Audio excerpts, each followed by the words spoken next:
Ito po yung swimming pool nila guys dito. Napakaganda, very convenient. Ayan po. Ayan. Ito po kami nagpipiknik lagi dyan po. Ayan, nakakamiss po talaga siya guys. Nakakamiss. Masarap po tumira dito guys. Ayan. Ang ganda po yung ano niya, yung sceneries niya. May mga sariling swimming pool sila kasi private condominium po siya guys. Ayan, madami po sa tayo makikita dito. Ayan. Super duper ganda. At super duper beautiful po yung kanilang swimming pool. Ayan guys. Lalapitan natin yung swimming pool. Ayan.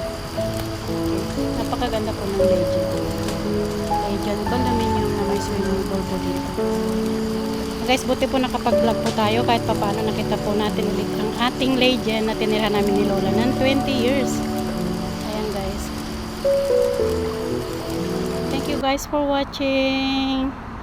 I love you all.